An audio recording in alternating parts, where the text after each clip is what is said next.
అల్లూరు జిల్లా ఏజెన్సీ ప్రాంతం ఉక్కుంపేట మండలం మన స్థానిక ప్రభుత్వ ఆసుపత్రి దగ్గర మనం ఉన్నాము. ఇక్కడ రోగులు అనారోగ్యం బారిన పడడం కాదు, ఇక్కడ ఆసుపత్రి అనారోగ్యం బారిన ఆరోగ్య కేంద్రంగా తయారైంది. ముఖ్యంగా ఇక్కడ చూడండి, దీనికి నిదర్శనం ఏమిటంటే మనం చూస్తున్నాము, రోగులకు ఉపయోగించే వాటర్ వచ్చే అక్కడ బోరు అక్కడ మరమ్మతులు గురే సుమారు ఇంచుమించు నెల రోజులు కావస్తుంది. ఇప్పటి వరకు దాన్ని పట్టించుకునే నాదుడు లేడు. దీనివలన ఇక్కడ మంచినీటి సౌకర్యం లేక ప్రజలు ఇక్కడికి వచ్చిన రోగులు చాలా ఇబ్బందులు పడుతున్నారు. అలాగే ఇక్కడ చూడండి, మన విజువల్స్లో చూడండి, ఇక్కడ తాగే నీరు కూడా ఇక్కడ లేక, ఇది కూడా ఇక్కడ తాగే నీరు ఇక్కడ ఉంది, కాకపోతే ఇది కూడా ఆ మోటార్ లేకపోవడం వల్ల, ఇక్కడ కూడా ఇది వాటర్ లేకపోవడం వల్ల ఇది కూడా ఇక్కడ మంచినీరు లేక కూడా ఇక్కడ రోగులు ఇబ్బందులు పడుతున్నారు. అలాగే ఇక్కడ మనం ముఖ్యంగా చూడండి, ఇక్కడికి ఆసుపత్రికి ఎవరైనా వస్తే అనారోగ్యం బారిన పడినప్పుడు ఇంటికాడ పరిశుభ్రాలు బాగులేవు, గిరిజనులు లేటు పడితే తింటుంటారు, దానివల్ల పలు రకాల వ్యాధులకు గురవుతుంటారు. అక్కడ శుభ్రం చేసుకోవడం అంటే ఇంటి పరిసరాలు శుభ్రం చేసుకోకపోవడం వలన క్రిమికీటకాలు బారిన పడి విషజ్వరాలకు గురవుతుంటారని చెప్పని ఇక్కడ వైద్యాధికారులు చెప్తుంటారు. అలాగే వైద్యరంగం అందరూ కూడా చెప్తుంటారు. కానీ ఇక్కడ మనం చూస్తున్నాము, ఇక్కడ ఇదే పరిధిలో మనం చూడండి, ఇక్కడ ప్రభుత్వ ఆసుపత్రి చుట్టూ కూడా ఇవన్నీ ఉన్నాయి, కూడా ఇవన్నీ కూడా గార్డెన్లు కాదు, ఇవన్నీ కూడా కేవలం పిచ్చి మొక్కలు మాత్రమే. మరి ఈ పిచ్చి మొక్కలు కూడా తొలగించుకోకపోవడం గల కారణం ఏంటనేది ఇక్కడ వైద్యాధికారులే తెలియజేయాలా.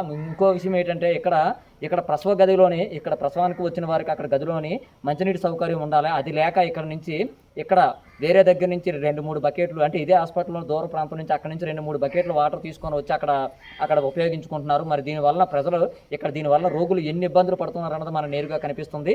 దీనిపై మరి ఉన్నతాధికారులు ఎందుకు దృష్టి సారించట్లేదో అర్థం అవ్వట్లేదు. మరి ప్రభుత్వం కానీ, ఇటు సంబంధిత అధికారులు కానీ గిరిజనుల వైద్యం కోసం అని చెప్పని కోటాను కోట్ల రూపాయలు ఖర్చు పెడుతున్నాం అని చెప్పని పేపర్ ప్రకటిస్తున్నారు, మీడియా ద్వారా కూడా తెలియజేస్తున్నారు. కానీ ఇక్కడ మాత్రం అందనట్లే ఉన్నది.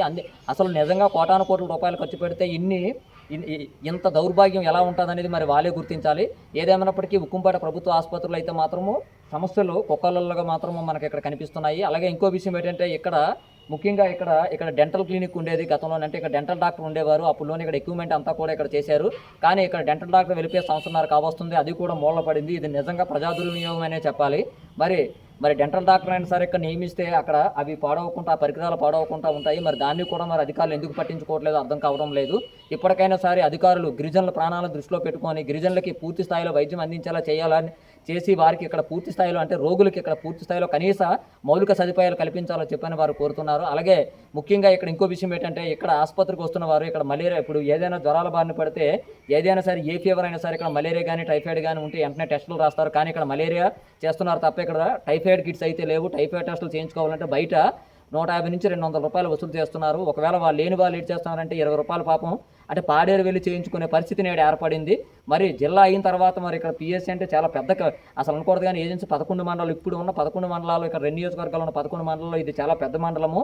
ఈ ఆసుపత్రికి చాలామంది రోగులు ఎక్కువ మంది కూడా వస్తుంటారు. మరి ఇక్కడ కూడా మరి కనీసము మెడికల్, అంటే ఇక్కడికి సంబంధించి టైఫాయిడ్ కిట్స్ లేకపోవడం మరి ఇది నిజంగా చాలా బాధాకరమైన విషయమే. అలాగే ఇక్కడ తక్షణమే టైఫాయిడ్ కిట్లు కూడా ఏర్పాటు చేయాలని చెప్పని ప్రజలందరూ కోరుతున్నారు. ఏదేమైనప్పటికీ ఆసుపత్రి అయితే మాత్రం అనారోగ్యం బారిన పడి అయితే మాత్రం ఉందనేది మనం నేరుగా కనిపిస్తుంది. కనుక జిల్లా అధికార యంత్రాంగం తక్షణమే స్పందించి ఇక్కడ సమస్యలు దృష్టి సారించి దీనిపై ఈ సమస్యల పరిష్కారం చేసి ఇక్కడికి వస్తున్న గిరిజన రోగులకు పూర్తి స్థాయిలో మౌలిక సదుపాయాలు కల్పించి పూర్తి స్థాయిలో వైద్యం అందించేలా చేయాలని చెప్పని కోరుతున్నారు.